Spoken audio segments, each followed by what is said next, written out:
Amrita international institute of hotel management கல்லூரியில் ஓணம் பண்டிகை கொண்டாட்டம். கேரளாவில் கொண்டாடப்படும் பாரம்பரியமிக்க ஓணம் பண்டிகையினை அனைத்து தரப்பு மக்களும் உற்சாகமாக கொண்டாடி மகிழ்வார்கள். கேரள மன்னன் மகாபலி சக்கரவர்த்தி ஒவ்வொரு ஆண்டும் தன் நாட்டு மக்களை காண வரும் நாளே ஓணம் பண்டிகையாக கொண்டாடப்படுகிறது.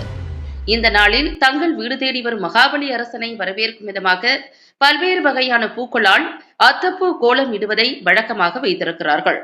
தற்போது கேரளாவில் மட்டுமல்லாமல் தமிழகத்திலும் அதிக அளவில் ஓணம் பண்டிகையை கொண்டாடி வருகின்றனர். கேரளா மட்டுமின்றி தமிழகத்திலும் இப்பண்டிகையை உற்சாகமாக கொண்டாடி வருகின்றனர். எனவே ஓணம் பண்டிகையை கொண்டாடும் விதமாக தடாகம் சாலையில் இயங்கி வரும் Amrita international institute of hotel management கல்லூரியில் கல்லூரி தலைமை செயல் அதிகாரி சுரேஷ்குமார் தலைமையில் ஓணம் சத்யா நிகழ்ச்சி நடைபெற்றது. இதில் மாணவியர்கள் அத்தப்பூ கோலம் போட்டு மகாபலி சக்கரவர்த்திக்கு வரவேற்பு அளித்தனர். மேலும் ஊஞ்சல், வடம் பிடித்து இழுத்தல், உரியடி, பந்து விளையாட்டு, ஓணம் சத்யா விருந்து என ஓணம் பண்டிகை மிக சிறப்பாக கொண்டாடினர். இந்நிகழ்ச்சியில் ரேடிசன் ப்ளூ நட்சத்திர ஹோட்டலின் HR ஸ்பெஷலிஸ்ட் வினிதா சிறப்பு விருந்தினராக கலந்து கொண்டு சிறப்பித்தார். பின்னர் மாணவ மாணவியர்கள் ஏற்பாடு செய்த ஓணம் சத்யா விருந்தில் உணவு வகைகளை மதிப்பீடு செய்து சான்றிதழ்கள் வழங்கினார். இதுகுறித்து கூறுகையில், ஓணம் பண்டிகையில் மிகவும் சிறப்பு சத்யா விருந்தாகும். அதில் 20 முதல் 26 வகையான உணவு வைக்கப்படும் என்றார். ஆனால் இங்கு கோவை அமிர்தா மாணவ மாணவியர்கள் 30க்கும் மேற்பட்ட உணவு வகைகள் வைத்து அசத்தியுள்ளார்கள். அமிர்தா இன்ஸ்டிடியூட்டிற்கும் எங்களது ரேடிசன் ப்ளூ நிறுவனத்திற்கும் ஒரு நீண்ட கால பந்தம் உள்ளது.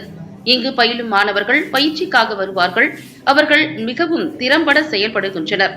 அதற்கு முக்கிய காரணம் CEO சுரேஷ்குமார் தான். எனவே அவருக்கு எனது மனமார்ந்த வாழ்த்துக்களை தெரிவித்துக் கொள்கிறேன் என்றார். இந்நிகழ்ச்சியில் institute AO Bhuvaneswari, HOD Karthik Kesavan மற்றும் மாணவ மாணவியர்கள் உட்பட ஏராளமானோர் கலந்து கொண்டனர்.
எல்லாருக்கும் வணக்கம்.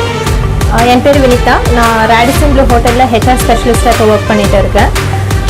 ஸோ இன்றைக்கி ஓணம் ஃபெஸ்டிவல் அமிர்தா காலேஜில் நடக்குது, அந்த செலிப்ரேஷன். ஸோ பேசிக்காக இங்கே ரங்கோலி காம்படிஷன் அண்ட் கல்ச்சுரல்ஸ் நடந்திருக்கு. அண்ட் நமக்கு ஃபுட் காம்படிஷன்ஸ் இருந்துச்சு. Like variety of Onam sadya வச்சுருந்தாங்க. அதில் மேக்ஸிமம் பண்ணது 40 variety of foods. And maximum students participator நமக்கு ஃபர்ஸ்ட் இயர்ஸில் பண்ணியிருக்காங்க. அண்ட் இட் வாஸ் ரொம்பவே நல்லா இருந்துச்சு. அவங்க பண்ணது எல்லாமே அவங்களோட 100% எஃபர்ட் போட்டிருக்காங்க அதை பண்ணுறதுக்காக. அண்ட் நம்ம அமிர்தா காலேஜ்லேருந்து ஸ்டூடெண்ட்ஸ் நிறைய பேர் நம்ம ஹோட்டலில் ட்ரைனிங் பண்ணியிருக்காங்க. OJT, IET எல்லாமே பண்ணியிருக்காங்க. வருஷம் அவங்க எல்லா சப்போர்ட்டுமே அவங்களால என்ன முடியுமோ அது எல்லாமே ஹோட்டலுக்காக கொடுத்துட்டு தான் இருக்காங்க. அண்ட் ஸ்டூடெண்ட்ஸ் இங்கே they are very much they are well behaved. யூஸ்வலாக சொல்ல போகணுன்னா அந்த லேர்னிங்கான அந்த ஒரு எபிலிட்டி அண்ட் அந்த லேர்னிங் கெப்பாசிட்டி அவங்களுக்கு ரொம்ப அதிகமாகவே இருக்குது. ஸோ இன்னும் ஸ்டூடெண்ட்ஸ் வந்து ஒர்க்குக்காகவும் சரி ஐடி ஓஜேடிக்காகவும் சரி நாங்கள் வந்து யோசிக்காமல் அமிர்தா காலேஜ் வந்து கண்டிப்பாக ஹையர் பண்ணுவோம். அப்படின்றப்போ நம்ம அந்த ஃபுட்டு மட்டும் பார்க்க மாட்டோம், டேஸ்ட் மட்டும் நம்ம பார்க்க போகிறது இல்லை. அவங்க எப்படி ப்ரெசென்ட் பண்ணியிருக்காங்க, த வே தே ஸ்பீக், அதில் எவ்வளோ ஐட்டம்ஸ் இருக்குது, ப்ரெசன்டேஷன் எல்லாம் சேர்த்து தான் நம்ம பார்ப்போம். அவங்களால முடிஞ்ச அளவுக்கு எல்லா எஃபர்ட்டுமே அவங்க போட்டிருக்காங்க. And it was very best. அதான் நான் சொன்ன மாதிரி 40 ஐட்டம்ஸ் வந்து அவங்க மேக்ஸிமம் 42 ஐட்டம்ஸ் வந்து பண்ணியிருக்காங்க.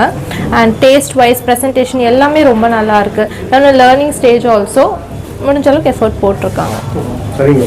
இன்னைக்கு அமிர்தா ஹோட்டல் மேனேஜ்மெண்ட்டில் ஓணம் ஃபெஸ்டிவல் வந்து நம்ம செலிப்ரேட் பண்ணிட்டு இருக்கோம். அதுக்கு சீஃப் கெஸ்ட்டாக மிஸ்ஸஸ் வினிதா மேம் வந்து ரேடிஷன் குழுவிலேருந்து வந்திருக்காங்க. அவங்க இன்னைக்கு ஓணம் அப்படின்னாவே ஓணம் சதயா அப்படின்னு சொல்லுவாங்க. அந்த ஓணம் சதயா அப்படின்னாவே ஃபுட்டு தான்.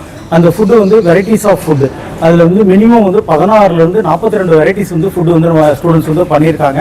அவங்களுக்கு இது வந்து ஒரு வகையான காம்படிஷன். கேரளாவோட அந்த உடை, நாகரிகம், கலாச்சாரம், அதை அவங்களுடைய பாரம்பரியத்தை பறைசாற்றும் விதமாக இன்றைக்கி மாணவர்களும் நிறைய ஆக்டிவிட்டீஸில் கலந்து கொண்டு அவார்ட்ஸும் வாங்கியிருக்காங்க, ப்ரைஸும் வாங்குறாங்க. தேங்க்யூ.